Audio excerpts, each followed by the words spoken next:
Pitanja koje muče Hrvate ovih dana je tko je Ruža Tomašić, zašto Ruža Tomašić i pobogu zašto Ruža Tomašić.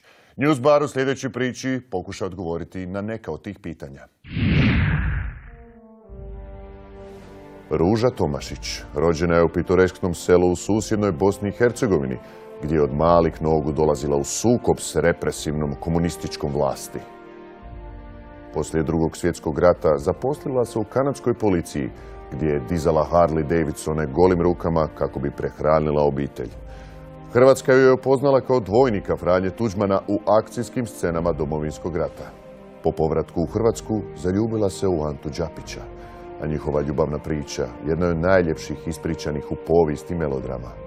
Nakon ljubavnog kraha, Ruža Tomašić je postala samohrana političarka u jednoj od bezbrojnih pravaških stranaka. Nakon nekoliko istaknutih kaskaderskih uloga u Hrvatskom saboru, rekla je oštro ne Srbima, Eskimima, Fincima, ćirilici, gostima i nanotehnologiji, što je donijelo angažman u Europskom parlamentu. Možda nikad nećemo saznati tko je Ruža Tomašić, ali njena zvijezda sjat će na političkoj sceni Hrvatske zauvijek. A ako ne zauvijek, onda barem u sezoni proljeće-ljeto 2013-2014.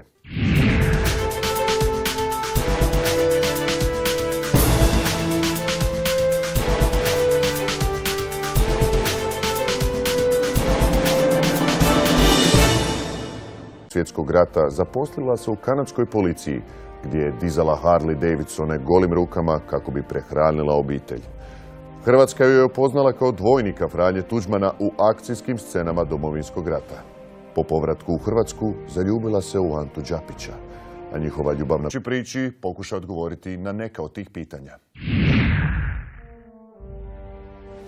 Ruža Tomašić rođena je u pitoresknom selu u susjednoj Bosni i Hercegovini, gdje je od malih nogu dolazila u sukob s represivnom komunističkom vlasti. Poslije Drugog svjetskog rata, Eskimima, Fincima, ćirilici, gostima i nanotehnologiji, što je donijelo angažman u Europskom parlamentu. Možda nikad nećemo saznati tko je Ruža Tomašić, ali njena zvijezda sjat će na političkoj sceni Hrvatske.